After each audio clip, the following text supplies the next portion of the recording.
नमस्कार. ध्यान सत्र हे एक नवीन सिरीज मी सुरू केली आहे. त्यामध्ये मी तनुजा तुमच्या सगळ्यांचं खूप खूप स्वागत करते. आत्ताच आपण एक थोडीशी क्लिप बघितली किंवा थंबनेल बघून तुमच्या लक्षात आलंच असेल आज मी कुठल्या विषयावर बोलणार आहे. ते पाणी. ही जी पृथ्वी आहे, या पृथ्वीवरती, या पूर्ण पृथ्वीवरती 70% पाणी आहे आणि 30% आपण सगळे देश, सगळं जे काही आहे ते फक्त आपण 30% आहोत. तेच सेम आपल्या शरीरामध्येही आहे. शरीरामध्ये सुद्धा 70% आपल्या पाणी आहे आणि 30% हे बाकीचं आहे. आपलं बाकीचं जे काही शरीरामध्ये आहे आपल्या, ते फक्त 30% आहे. म्हणजेच मेजॉरिटी पाणी आहे. मग आपल्याला सगळ्यात जास्त महत्त्व कशाला द्यायला पाहिजे, तर पाण्याला द्यायला पाहिजे. पाणी. विचार करा, सकाळी उठल्यापासून ते रात्री झोपेपर्यंत एक दिवस विचार करून बघा की या परमेश्वरानं किंवा या युनिवर्सनं, या निसर्गानं आपल्यापर्यंत पाणी पोचूनच दिलं नाही तर काय होईल. अशा या पाण्याला आपण खरं तर दैवत समजलं पाहिजे. आपण वेगळ्या वेगळ्या यात्रा करतो, सगळीकडे जाऊन सगळं मागतो, पण कधीतरी दिवसातनं जेव्हा जेव्हा तुम्ही पाणी प्याल, जेव्हा जेव्हा तुम्ही हात धुवाल, जेव्हा जेव्हा भांडी घासाल, जेव्हा जेव्हा कुठलं काम असं आहे जे पाण्या वाचून होत नाही, अशा पाण्याला दिवसातून प्रत्येक वेळेला तुमच्यामधून म्हणू नका, थँक्यू म्हणू नका. म्हणणं वेगळं, पण मनामध्ये तो भाव, तो एक थँकफुलनेस तुमच्या आतमध्ये यायला पाहिजे. पाणी जेव्हा जेव्हा बघाल तेव्हा तेव्हा तुमच्या मनामध्ये पाणी या विषयावरती एक म्हणजे धन्यवाद धन्यवाद असा भाव यायला पाहिजे. म्हणू नका. म्हटलं तर तो पण एक जप होऊन जाईल आणि ते जप रट्टा रट्टा रट्टा परत आपलं सगळं आहे असंच होत राहील. त्याच्यामुळं पाणी या विषयावर मी आज बोलणार आहे.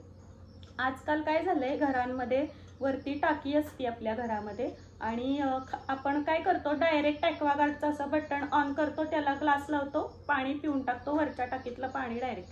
तसं पाण्याचे नियम मला तुम्हाला आज सांगायचे. पाणी खूप महत्त्वाचं आहे. पाण्याला स्वतःची अशी एक मेमरी आहे. तुम्ही गुगलवर सर्च केलं तरीही तुम्हाला समजेल. मेमरी असो नसो, प्रत्येकाचे विचार वेगळे आहेत, पण पाण्याला खरंच मेमरी आहे. आपण जे काही पाणी आपल्याकडं आपल्या घरापर्यंत येतं, ते जे काही मेन पॉन्ड आहे, ज्याला आपण तलाव म्हणतो किंवा नदी म्हणतो, जे काही म्हणतो, किंवा तिथून एखाद्या टाकीमध्ये वेगळ्या वेगळ्या शहराच्या भागामध्ये वेगळ्या वेगळ्या टाक्या असतात बघा, या टाकीमध्ये त्या टाकीमध्ये असं प्रवास करत करत करत ते पाणी आपल्यापर्यंत येत असतं. त्याच्यामुळं त्या पाण्यावरती खरंच विचार करा, आपण त्या पाण्यामध्ये कुठलाही, पाणी ही अशी गोष्ट आहे ज्याला कुठलाच रंग नाही. तुम्ही जे घालाल त्या रंगामध्ये ते पाणी रंगतंय. मग विचार, जे काही व्हायब्रेशन्स आहेत, एखाद्या भागावरून प्रवास करत करत ते पाणी कित्येक किलोमीटर प्रवास करून तुमच्यापर्यंत येतंय. असं स्पीडनं येतं बघा पाणी. कधी पण स्लो असलं तर पाणी तुमच्यापर्यंत पोहोचणार नाही. अशा एवढ्या प्रवाहात ते पाणी येते, त्याला मोटरच्या साह्यानं ढकललं जाते. असं पाणी आपण डायरेक्ट पितोय. आपल्या शरीरातल्या व्हायब्रेशनवर त्याचा काय इफेक्ट होऊ शकेल, किंवा ते एक जाऊन देत. आपलं एक शास्त्रीय दृष्टिकोनातनं सुद्धा बघा, पाणी हे कायम स्थिर करून प्यावं. घरामध्ये एक रात्र पाणी आपल्या स्थिर करून प्यावं. पाण्याचा एक कलश म्हणा किंवा काही तुमच्या घरात जो पिंप असेल, जी कळशी असेल, जे काही असेल, हंडा असेल, एक हंडा तरी घरामध्ये आपल्या कमीत कमी कायमस्वरूपी भरलेला असला पाहिजे. आणि तो असा असला पाहिजे की तो रात्रभर ते पाणी स्थिर झालं पाहिजे. जेव्हा ते पाणी रात्रभर स्थिर होतं, एकतर शास्त्रीय दृष्टिकोनातून त्याच्यामध्ये अनेक धुलीकण असतात, अनेक काय काय असतं, ते स्थिर होऊन खाली बसतं. तेच सेम त्याच्यामध्ये ज्या काही व्हायब्रेशन्स असतील त्याही काय होणार, आपल्या घरातल्या ज्या काही व्हायब्रेशन्स आहेत त्याच्यामध्ये ऑब्झर्व होणार आणि ते पाणी आपल्या व्हायब्रेशनवरतीही चांगला इफेक्ट करून येणार. असं दोन्ही, प्रत्येक गोष्ट लॉजिकली बघा, शास्त्रीय दृष्टिकोनातनं पण बघा आणि स्पिरिच्युअलिटीनं पण बघा, तुम्हाला फरक कळेल की काय कसं काय होतंय. रात्रभर पाणी स्थिर करा. जर शक्य असेल तर पाण्याची पूजा करा. तुम्ही देवघरामध्ये एक कलश भरून ठेवणं हे सुद्धा एक थोडंसं सांगायचा प्रकार आहे की कलश ठेवा, त्याच्यावर नारळ ठेवा. का तर तुम्ही त्या पाण्याची पूजा करावी. तुम्हाला जर असं कोणी सांगितलं पाण्याची पूजा करा तर म्हणाले हे काय पाण्याची पूजा, पण सगळ्यात मोठं दैवत जर कोण असेल तर ते पाणी आहे. सूर्य आहे, त्या पाण्याला, पाणी आहे ना त्याला पिताना, उठताना, बसताना नमस्कार करायला शिका. नमस्कार हा असा हात जोडून करू नका कुठल्याच भावनेत, एक आतमध्ये तुमच्या एक तो भाव येऊन दे. थँक्यू, थँक्यू, हे पाणी मला मिळालं याच्यासाठी थँक्यू, हा एक भाव तुमच्या मनामध्ये येऊन दे.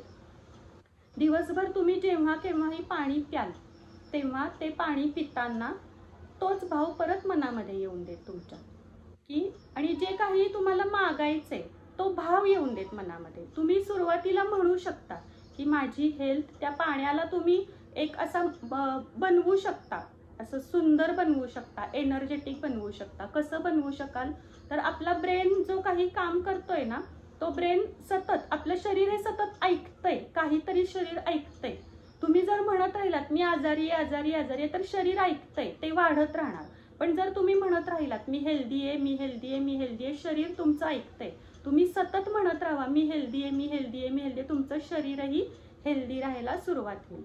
त्याच्यासाठी काय करायचं, जेव्हा केव्हाही तुम्ही पाणी प्याल, एक सवय म्हणून किंवा काही म्हणून तुम्ही सुरुवातीला प्रयत्न करून बघा. पाणी प्याल तेव्हा पाण्याचा ग्लास हातात धरल्यानंतर सगळ्यात पहिल्यांदा तुमच्या मनामध्ये भाव यायला पाहिजे थँक्यू.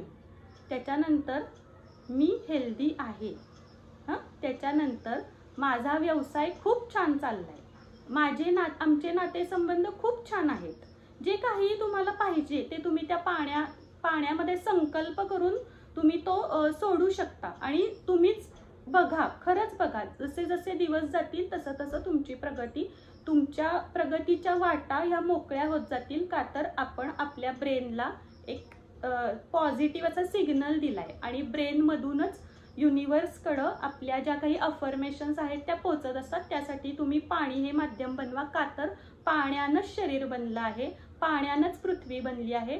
पाणी ही अशी गोष्ट आहे जी माणसं बनवू शकत नाहीत. त्यामुळं त्या पाण्याला थँकफुल राहा सदा न कदा.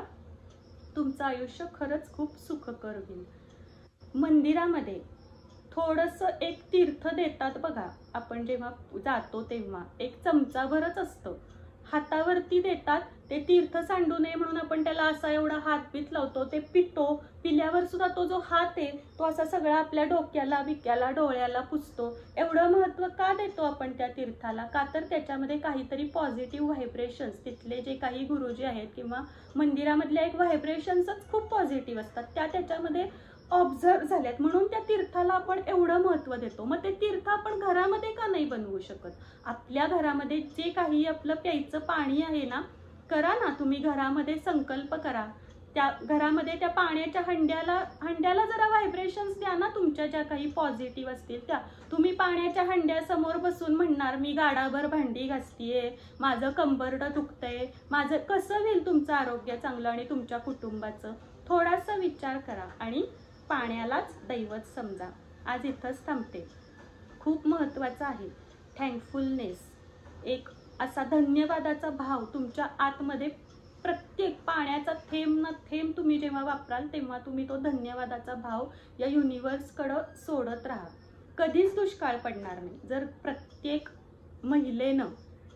महिलेनं घरात एकच पाहिजे अशी महिला जी असे संकल्प, पॉझिटिव्ह संकल्प करत राहील. एखाद्या घरामध्ये तुम्ही जाऊन बघा, त्या घरामध्ये खूप सुंदर घर असतं, बंगला असतो, सगळं फर्निचर असतं, वेल फर्निश्ड, गाडी सगळं असतं, पण त्या घरामध्ये गेल्यावर तिथल्या व्हायब्रेशन्सनं आपल्याला असं हे होतं. पण एखादं घर असतं एवढं साधं असतं, काहीच नसतं त्या घरामध्ये, पण त्या घरामध्ये गेल्यावर एक शांतपणा, थंडावा जाणवतो. तो थंडावा त्या घरातली कुठली तरी एक व्यक्ती अशी असती जिच्या व्हायब्रेशन्स खूप प्युअर आहेत. त्या अशा प्युअर व्हायब्रेशन्स देणारी व्यक्ती आपण का नसावं? का आपण मंदिरात जाऊन काहीतरी मागावं? आपल्या घरालाच का मंदिर बनवत नाही तुम्ही? का तुम्ही त्या छोट्याशा चमचाभर पाण्यासाठी असं करताय? अहो, तुमच्या घरातल्या पाण्यालाच का तीर्थ बनवत नाही तुम्ही? नक्की करून बघा आणि तुमचा अनुभव नक्की मला सांगा. आज इथंच थांबते. परत भेटीन असंच काहीतरी घेऊन. तोपर्यंत सगळ्यांना माझा नमस्कार.